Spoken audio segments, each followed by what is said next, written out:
महाराष्ट्र के सांगली जिले में इंसानियत को शर्मसार करने वाली घटना सामने आई है। जत तालुका के एक गांव में 4 साल की मासूम बच्ची के साथ बलात्कार के बाद उसकी हत्या कर दी गई। इस घटना ने पूरे इलाके को हिलाकर रख दिया। ये घटना जत के करगनी गांव में हुई। 4 साल की बच्ची के साथ यौन उत्पीड़न किया गया और उसकी बेरहमी से हत्या कर दी गई। आरोपी पड़ोस में ही रहता था। उसने बच्ची को खाना देने के बहाने बुलाया और फिर उसके साथ घिनौना कृत्य किया। हत्या करने के बाद उसने बच्ची के शव को अपने ही घर में एक लेटर बॉक्स में छिपा दिया।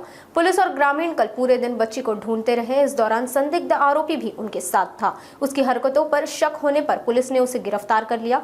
पूछताछ में उसने अपने जुर्म को कबूल कर लिया। आरोपी के खिलाफ 2016 में भी यौन उत्पीड़न का मामला दर्ज किया गया था और वो 3 साल जेल में भी रह चुका था। पुलिस अधीक्षक संदीप गुघे ने बताया कि इस मामले की सुनवाई फास्ट ट्रैक कोर्ट में कराने का अनुरोध किया जाएगा ताकि आरोपी को कड़ी सजा मिल सके। पुलिस ने लोगों से शांति बनाए रखने की अपील की है और लड़की की फोटो सोशल मीडिया पर वायरल न करने की हिदायत दी है।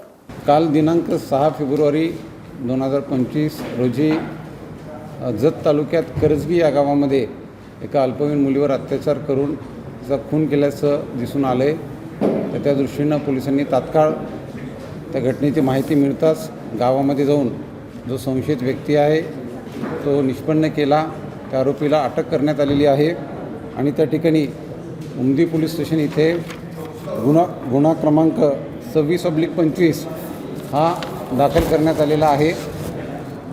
पीडित मुलगी आणि आरोपी हे दोघेही एकाच गावात राहणारे शेजारी आहेत आणि या घटनेचं गांभीर्य बघून तात्काळ आम्ही स्वतः त्याचबरोबर अपर पोलीस अधीक्षक उपविभागीय पोलीस अधिकारी हे सर्व घटनास्थळावर गेले आणि तपास त्या ठिकाणी सुरू करण्यात आलेला आहे। आम्ही गावातही सर्व स्थानिक नागरिकांची प्रतिष्ठित आणि जबाबदार लोकांची बैठकही घेतली।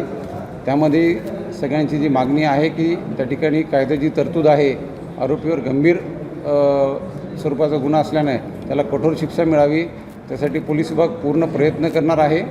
आम्ही फास्ट ट्रॅकवर ही केस चालवण्यासाठी माननीय कोर्टालाही विनंती करू आणि लवकरात लवकर सर्व ठोस पुराव्यांवर आधारित दोषारोपपत्र मान्य कोर्टामध्ये आम्ही सादर करू। या ठिकाणी माझं सर्व नागरिकांना आपल्या माध्यमातून आव्हान असेल की कोणत्याही स्वरूपात पीडित मुलीचं नाव असेल, ओळख असेल, हे आपण बाहेर येऊ देऊ नये, प्रसारमाध्यमांमधून ते पाठवू नये।